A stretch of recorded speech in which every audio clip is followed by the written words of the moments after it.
انسانوں کی پیدائش سے ہزاروں سال پہلے کا واقعہ۔ بسم اللہ الرحمن الرحیم۔ السلام علیکم ناظرین، شروع اللہ کے نام سے جو بڑا مہربان نہایت رحم کرنے والا ہے۔ اس ویڈیو کے اندر ہم آپ کو آگاہ کریں گے کہ آخر انسانوں کی پیدائش سے پہلے اس روح زمین پر کیا موجود تھا۔ ایک ایسا شخص جس کے آسمانوں اور زمینوں پر چرچے تھے، وہ اللہ تعالیٰ کے نزدیک اتنا معزز کیوں تھا؟ اور آخرکار اللہ تعالیٰ نے جب تمام مخلوقات کو عذاب دیا اور انسانوں سے پہلے تمام مخلوقات کو ختم کر دیا تو اسے کیوں اللہ تعالیٰ نے بچا لیا؟ آخرکار وہ کس طرح سے فرشتوں کا معلم بنا؟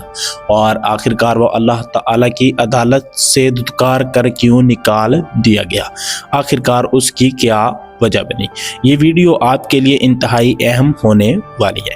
اس کے اندر ہم آپ کو ایسے پہلوؤں سے آگاہ کرنے والے ہیں جو آپ نے پہلے کبھی نہیں دیکھے ہوں گے۔ ان تمام پہلوؤں کے بارے میں جاننے کے لیے ویڈیو کو آخر تک دیکھیے گا۔ اگر آپ ویڈیو کو آخر تک دیکھیں گے تو انشاءاللہ آپ کو ضرور مزہ آئے گا۔ انسانوں کی پیدائش سے پہلے اس روح زمین پر کئی مخلوقات موجود تھیں، جیسا کہ کئی روایات کے اندر ذکر آتا ہے کہ انسانوں کی پیدائش سے پہلے اس روح زمین پر ڈائنوسار موجود تھے، اور اس کے علاوہ طرح طرح کی مخلوقات بتائی جاتی ہے۔ بعض جو زمین کی کھدائی لوگ کرتے ہیں وہ دعویٰ کرتے ہیں کہ وہاں پر بہت بڑے بڑے ڈھانچے ملے ہیں، جیسے کہ ڈائنوسار کی ریڑھ کی ہڈی اور انسانوں کی بڑی بڑی کھوپڑیاں اور مختلف انپریڈکٹیبل اور ایسی چیزیں جن کے بارے میں انسان تصور بھی نہیں کر سکتا، لیکن جب کھدائی کے دوران نظر آتی ہیں تو انسان دنگ اور حیران رہ جاتا ہے۔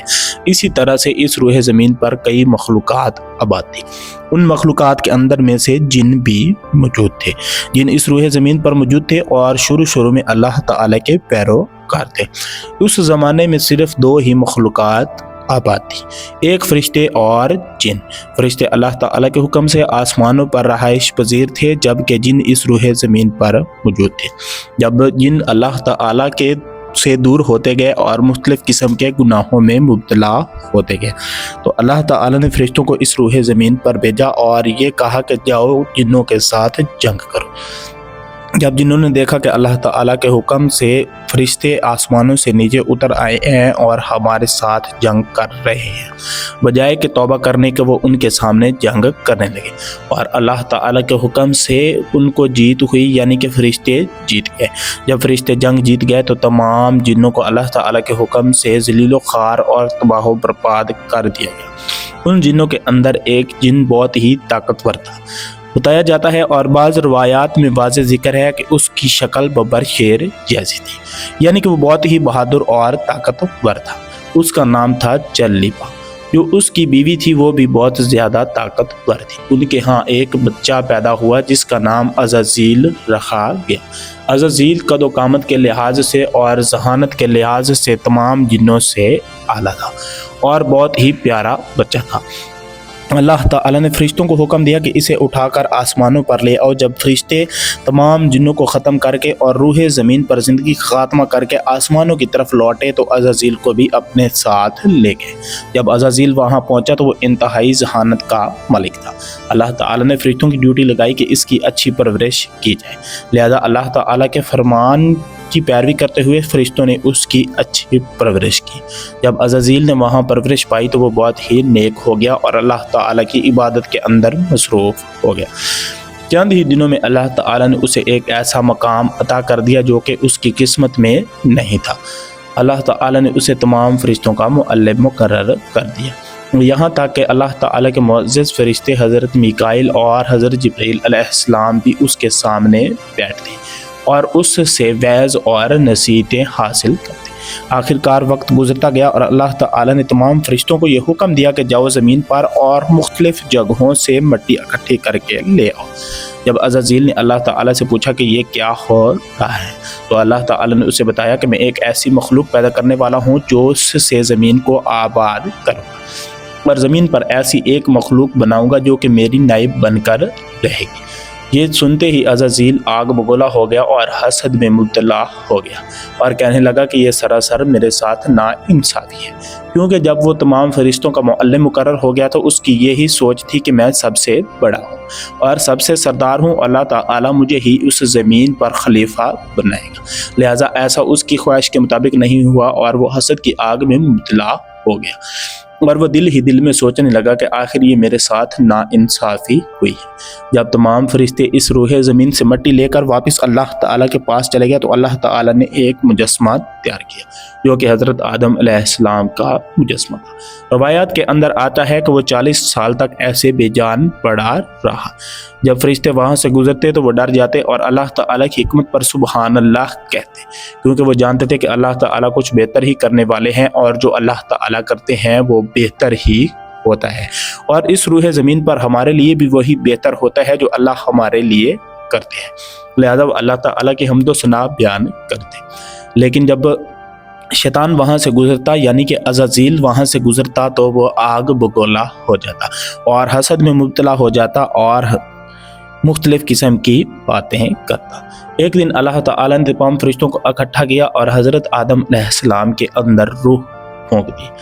جب حضرت آدم علیہ السلام زندہ ہو گئے تو فرشتوں نے کہا کہ یہ تو روح زمین پر جا کر فساد برپا کریں گے جیسا کہ اس سے پہلے والے جنوں نے فساد برپا کیا ہے۔ اللہ تعالیٰ نے کہا کہ جو میں دیکھ رہا ہوں وہ آپ نہیں دیکھتے، لہذا تمام فرشتے خاموش ہو گئے اور اللہ تعالیٰ نے تمام فرشتوں کو حکم دیا کہ حضرت آدم علیہ السلام کو سجدہ کرو۔ جب حضرت آدم علیہ السلام کو سجدے کا وقت آیا تو حضرت جبرائیل علیہ السلام نے سب سے پہلے حضرت آدم علیہ السلام کو سجدہ کیا، کیونکہ وہ جانتا تھا کہ یہ اللہ تعالیٰ کا حکم ہے اور اللہ تعالیٰ کا حکم بجا لانے میں ہی بھلائی ہے۔ تمام فرشتوں نے اللہ تعالیٰ کے پہلی دفعہ ہی کہنے سے فوراً حضرت آدم علیہ السلام کو سجدہ کر دیا، لیکن شیطان وہاں پر اکڑ گیا، یعنی کہ عزازیل نے کہا کہ میں اس سے بہتر ہوں۔ اللہ تعالیٰ نے اس سے پوچھا کہ جب آپ نے میرے حکم کی پابندی کیوں نہیں کی اور آخرکار آپ نے حضرت آدم علیہ السلام کو سجدہ کیوں نہیں کیا؟ تو عزازیل نے کہا کہ میں اس سے بلند ہوں کیونکہ میں آگ سے پیدا کیا گیا ہوں اور فوراً میرے اندر جان ڈال دی گئی ہے۔ اس کے برعکس حضرت آدم علیہ السلام کو تو آگ کی بجائے مٹی سے پیدا کیا گیا ہے اور یہ کئی دنوں تک بے جان پڑا رہا ہے، لہٰذا میں اس سے افضل ہوں اور اسے سجدہ نہیں کروں گا۔ اللہ تعالیٰ ناراض ہو گئے اور شیطان کو یہ حکم دیا کہ جا یہاں سے نکل جا اور تجھ پر لعنت ہے، لیکن شیطان پھر بھی نہیں سدھرا اور اللہ تعالیٰ کی بات نہیں سمجھ سکا، بلکہ اس نے کہا کہ اے اللہ مجھے قیامت تک کی مہلت دے دیجیے اور میں آپ کے بندوں کو گمراہ کروں گا، لہذا اللہ تعالیٰ نے اس پر لعنت بھیجی اور اسے مہلت دے کر بھیج دیا۔ روایات کے اندر آتا ہے کہ شیطان جب اللہ تعالیٰ کا معزز فرشتہ سور پھونکے گا تو پہلی اور دوسری سور پھونکنے کے درمیان شیطان کی جان نکلے گی، پھر وہ یہ خواہش کرے گا کہ اللہ تعالیٰ سے توبہ کر سکے، لیکن اس وقت تک توبہ کا دروازہ بند ہو چکا ہوگا۔ لیکن جو اس کے پیروکار ہوں گے وہ کہیں گے کہ آپ نے ہمیں گمراہ کیا تھا، لیکن شیطان اس بات سے بھی مکر جائے گا، وہ کہے گا کہ آپ اپنے اعمال کے ذمہ دار ہو، میں اس کا کوئی بھی ذمہ دار نہیں ہوں، لہذا وہ اس بات سے ہی مکر جائے گا اور تمام اس کے پیروکار اور شیطان کو جہنم میں ڈال دیا جائے گا۔ ہمیں چاہیے کہ ہم اس بات سے نصیحت پکڑیں اور ہمیں چاہیے کہ ہم شیطان کی باتوں میں نہ آئیں، کیونکہ شیطان انسانوں کا کھلا دشمن ہے۔ وہ اس روح زمین پر تو انسانوں کو گمراہ کرتا ہے، لیکن آخرت کے اندر مکر جائے گا۔ وہ یہ بات کبھی نہیں مانے گا کہ میں نے آپ کو گمراہ کیا ہے، وہ یہ کہے گا کہ جیسے بھی آپ گمراہ ہوئے ہیں اپنے ہی سر پر گمراہ ہوئے ہیں، لہذا ہمیں چاہیے کہ ہم اللہ تعالیٰ کی عبادت کریں، قرآن اور حضور صلی اللہ علیہ وآلہ وسلم کی پیروی کریں تاکہ اس زمین پر بھی کامیاب ہو سکیں اور روز قیامت بھی اللہ تعالیٰ کے سامنے کامیاب ہو سکیں اور جنت میں داخل ہو سکیں۔ امید ہے کہ آپ کو ویڈیو اچھی لگی ہوگی۔ اگر ویڈیو اچھی لگی ہے تو چینل کو سبسکرائب کر دیں اور ساتھ میں لگی بیل آئیکن کو بھی پریس کر دیں تاکہ ہر آنے والی اچھی ویڈیوز آپ تک پہنچتی رہیں۔ انشاءاللہ ملتے ہیں اگلی ویڈیو کے اندر، تب تک کے لیے اپنا خیال رکھیے گا۔ والسلام۔